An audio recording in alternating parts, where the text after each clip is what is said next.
Welcome back, Connecting Point. We are coming towards the close of our Minor Prophets series. We've got two more prophets that we're going to be taking a look at. After we finish up Habakkuk today, we're going to be looking at Joel and then Malachi. Now, I was reflecting a little bit on what the overall message of the prophets is, and it's a lot of dealing with circumstances that you're not very happy with.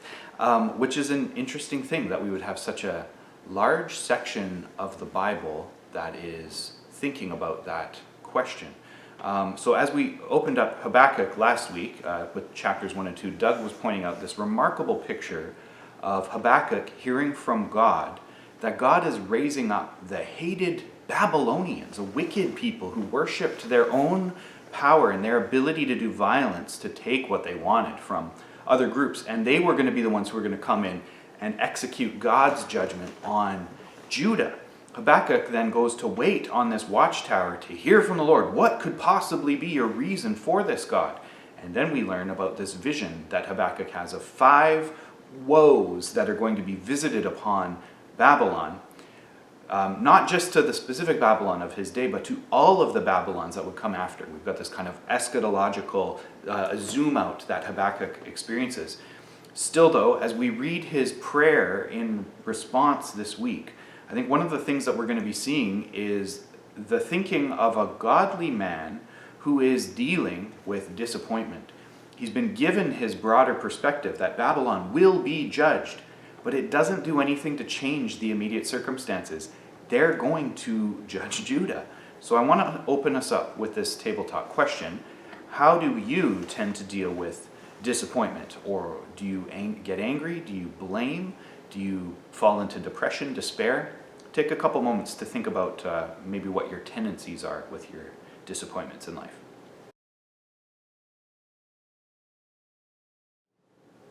Okay, we're going to read through Habakkuk's response prayer, and we'll stop at some different breakpoints along the way.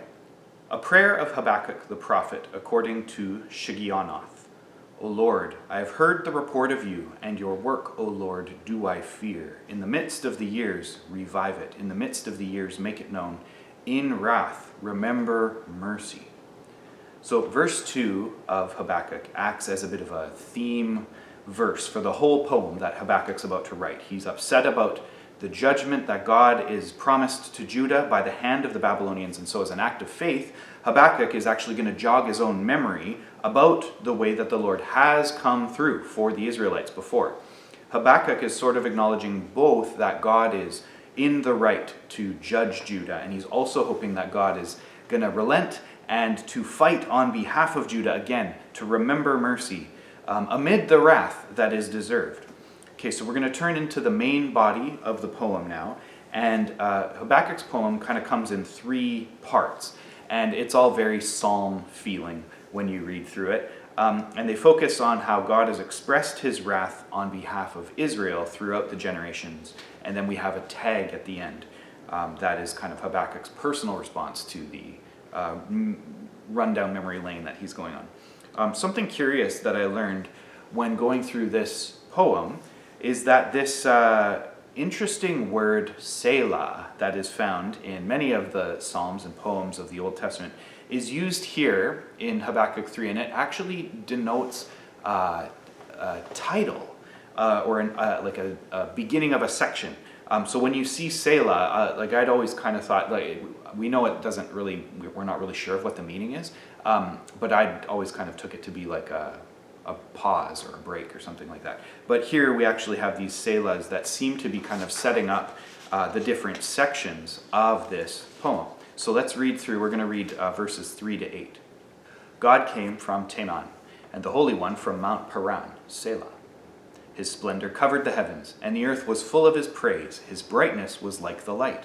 Rays flashed from his hand, and there he veiled his power. Before him went pestilence, and plague followed at his heels. He stood and measured the earth. He looked and shook the nations. Then the eternal mountains were scattered. The everlasting hills sank low, His were the everlasting ways.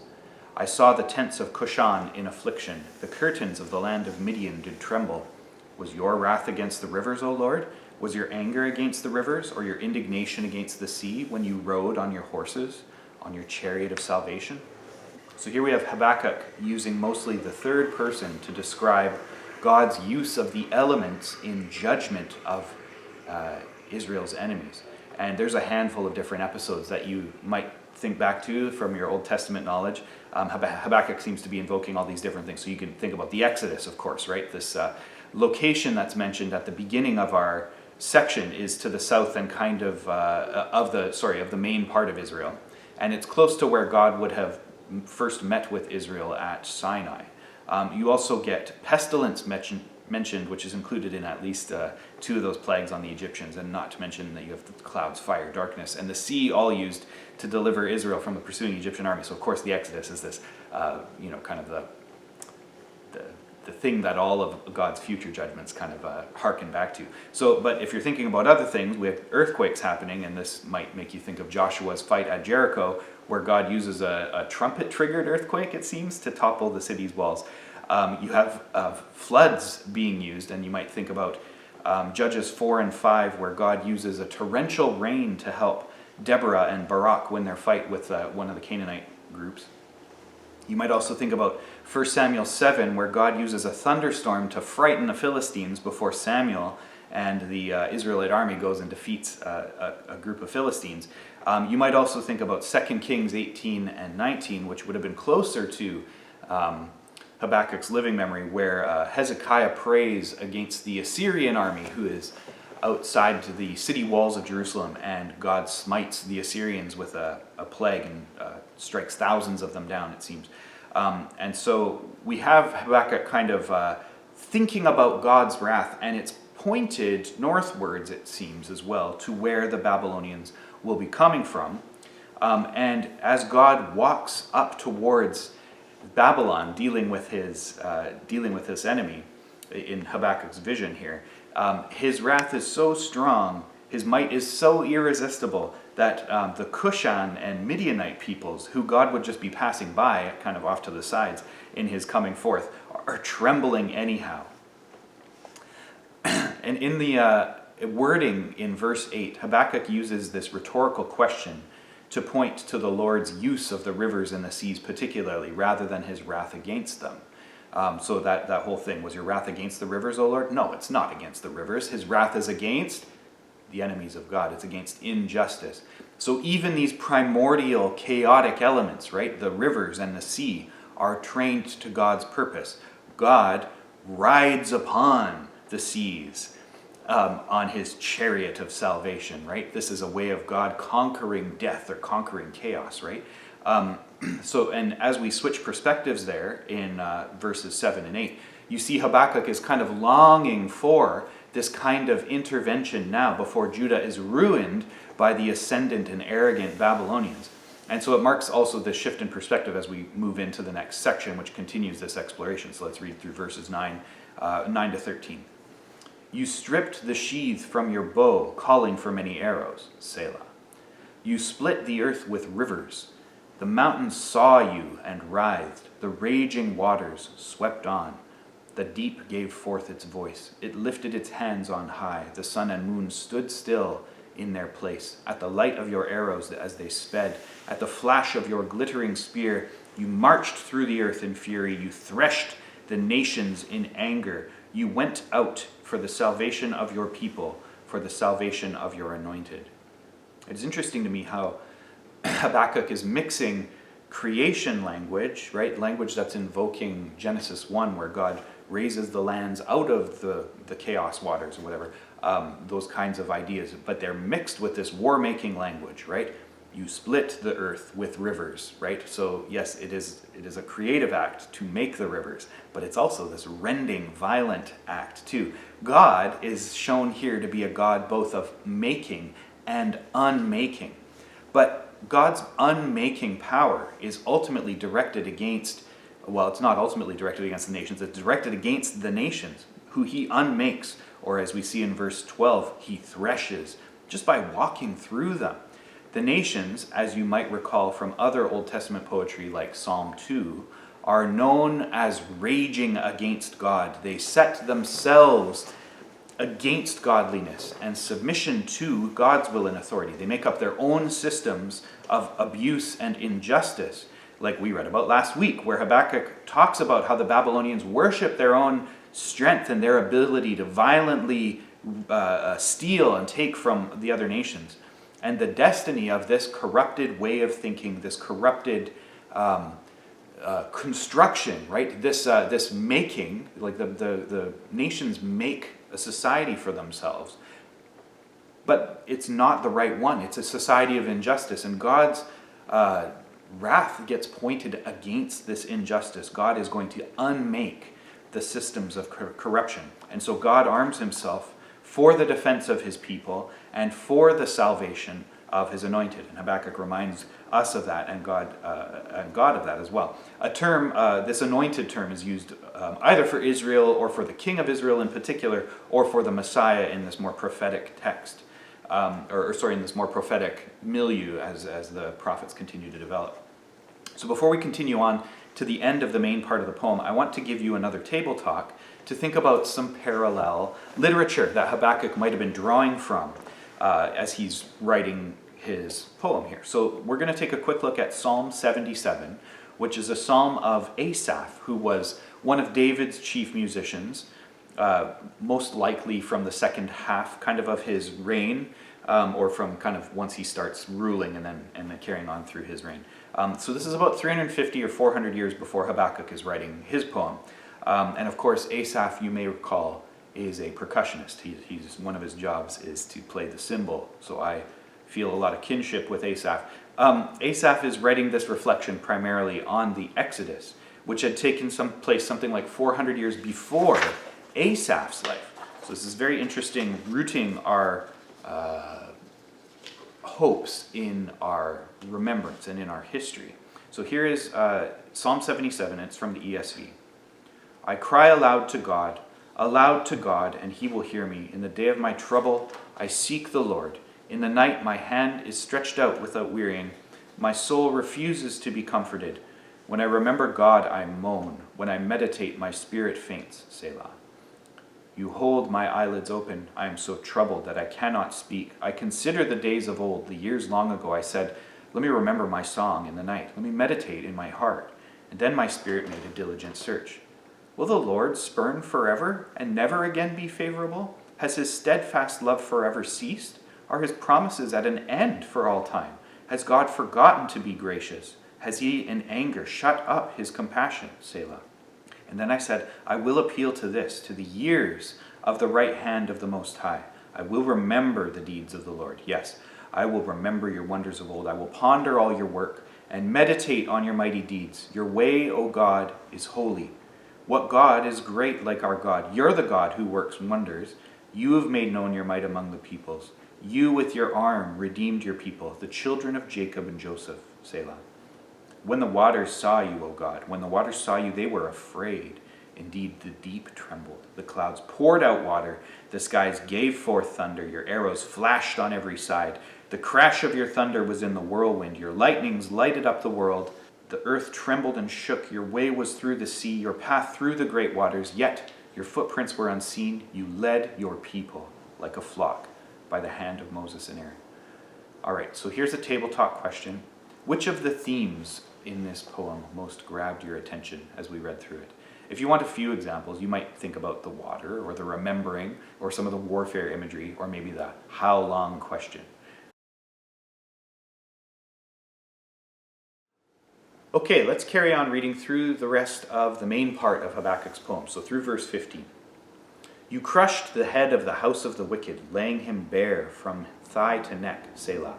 You pierced with his own arrows the heads of his warriors, who came like a whirlwind to scatter me, rejoicing as if to devour the poor in secret. You trampled the sea with your horses, the surging of mighty waters. So this little chunk finishes the poem before Habakkuk is going to make his personal response to his acts of remembering. He really does two interesting things that I want to point out. So first, chaos was about to descend upon the Israelites in the form of the Babylonian invasion. But God Habakkuk points out, harnesses the chaos. He's going to harness the chaos, even walking upon the waters, right? Trampling the sea, rising above death as it was, and showing mastery over it. There's an interesting thing to think about that. When Jesus goes to walk on the waters in the Sea of Galilee, that miracle is demonstrating his victory over death. And there's this interesting symbolism that's happening.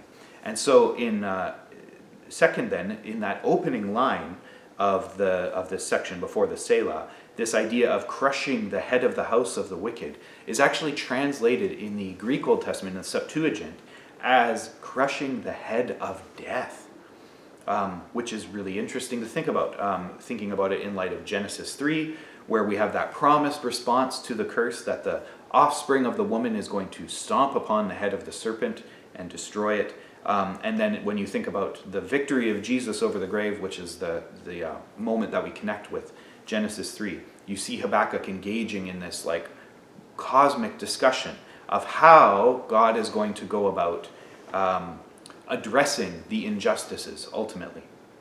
Doug alluded to this last week when he addressed how God named judgment over not just Babylon, but over all Babylons with the 5 woes. So Habakkuk started out his book by crying out against the present injustice that he was seeing in his day, but then he received this disappointing answer. In the near future, God was going to deal with the injustice by activating Babylon as his appointed instrument. In response, Habakkuk looks back to the way God has been Israel's salvation in the past, and he had also looked up and around to see both God's creative and destructive force in controlling the elements of nature, and using those to show his kindness, but also to show his wrath. So Habakkuk is left with a choice, and he's already heard what the right answer is. How am I going to live? What am I going to do? And God had told him this back in that key verse from the first section, chapter 2, verse 4. The right approach to all of this is that the righteous shall live by faith. And so here is Habakkuk's response from verse 16 to the end of the chapter. I hear, and my body trembles, my lips quiver at the sound. Rottenness enters into my bones, my legs tremble beneath me. Yet I will quietly wait for the day of trouble to come upon people who invade us. Though the fig tree should not blossom, nor fruit be on the vines, the produce of the olive fail, and the fields yield no food, the flock be cut off from the fold, and there be no herd in the stalls, yet I will rejoice in the Lord. I will take joy in the God of my salvation. God, the Lord, is my strength. He makes my feet like the deer's. He makes me tread on my high places. To the choir master with stringed instruments. Very much like Asaph's response as well. When Habakkuk looks into the future, he sees bleakness. He sees this dreadful event encroaching, right? This destruction of his beloved homeland by their hated enemy. But, and he has this physical manifestation of it, right? His bones are rotten within him. He feels weak in the knees, right? It's this anxiety, dread. But he also recognizes that whatever continued injustice he was going to point out that Babylon's doing isn't the right response. The right response is to have faith in God, to wait for the day that God comes upon the people who invade them, right? When you go look at some of the other prophet-poet work that's done by some of the other prophet poets at the time, I'll pick Jeremiah out of the hat. So he's a contemporary of Habakkuk. He's maybe 20 years after. Maybe they might have even known each other. They might be contemporaries. But you see this similar reversal of mental position happen when they meditate on the destruction that is about to happen to Judah. So here's one of the middle stanzas in Jeremiah's epic lamentation. So Lamentations is this collection of 5 short poems. Well, it's 5 pretty long poems actually that Jeremiah writes, and they're all acrostic poems in Hebrew. And so the middle one, Lamentations 3, is the one where you really see Jeremiah thinking through the consequences of Judah's sin and the terror that he has. But then you get this flip. And so I'm going to read to you verses 19 to 24 of Lamentations. Remember my affliction and my wanderings, the wormwood and the gall. My soul continually remembers it and is bowed down within me. But This I call to mind, and therefore I have hope. The steadfast love of the Lord never ceases. His mercies never come to an end. They are new every morning. Great is your faithfulness. The Lord is my portion, says my soul. Therefore I will hope in him. I would highly encourage you to check out Lamentations, especially that 3rd chapter, in more detail, especially when you're experiencing discouragement. Like this 3rd chapter of Habakkuk, the prophets remind us of the possibility of rejoicing in God's ultimacy, in remembering that his mercies never fail, that they never failed the Israelites, even when he was working out wrath on them, right? That was still a mercy to them. God doesn't operate on our timelines, and he is working things out for justice and for mercy to be fully expressed. Judah had to lose in that moment, but the ultimate result is not that Babylon wins. It's that justice wins. It's that justice and mercy meet, like in Psalm 85. In light of this, it's our responsibility to rejoice in the Lord and to take our strength from his salvation. So in closing, I actually wanted to read to you a piece of an essay that I read earlier this week from Andrew Klavan's excellent blog, which is called The New Jerusalem. So Andrew Klavan's a novelist and he's a screenwriter, and he's done many hard-boiled crime stories in his career, and he still works on them in his late 60s, early 70s, even though his conversion at the age of 49 has decidedly flavored his more recent book. So he grew up as a secular Jew, but he's become a Christian in his middle age, and then now he's writing this very truthful, very honest, but very profoundly Christian in many ways kind of approach to writing. It's not for everybody, but his writing in this essay that he wrote this week is about how since converting he's experienced the reality of God's light and truth, even as he's continued to need to research some pretty horrific stuff in the course of being true to the art form that he's working in and faithful to represent reality as it really is. So the first part of this essay goes through all of this, but it actually lands in this spot where Klavan talks about how his vision of reality has gotten darker and more depressing after converting to Christianity. So I thought this it's about 5-6 paragraphs, but I thought it was worth sharing with you as we meditate on the words of Habakkuk, because it will leave us with this interesting challenge. So these are his words. The reason for this darkening vision is simple. To acknowledge the existence of God is to confront the reality of the moral order. Morality is not a fiction, or an evolutionary emanation, or a social construct, or a subjective narrative dependent on culture, time, and place. It's the human perception of a spiritual truth, like everything else we know. We know it only in part. It presents us with complexities of understanding and arguable differences of response and localized dimensions and distortions. But for all those gray areas, there are also bright Venn intersections of perfect clarity, the areas we call good and evil. Once you've seen these, once you've admitted that they are what they are, then even a sinful fool like me can shed the tears of a saint, because the world, for all its sweetness, is not at all what it should be. The very atmosphere is riddled with corruption. But it's not the evil that men do that has darkened my vision since baptism. It's the myriad ways in which the best of us, the great and the good, the privileged and the wise, teach our hearts that all this evil is really good. Abortion is a right, we say. The self-destruction of the homeless is an entitlement. Terrorism is an act of justice. Like Milton's Satan, we live in lies in order to convince ourselves that we can make a heaven out of what is clearly hell. The terrible gift of Christianity, if it is a Christianity true to Christ, is that you cannot accommodate your own sin in this way. If you embrace an ideology, no matter how popular among the clerisy, no matter how well reasoned, no matter how intellectually elegant and sound, and you look around and find yourself drenched in the blood of the innocents, you are forced to confess that your philosophy is wrong and so lose your place at the high table.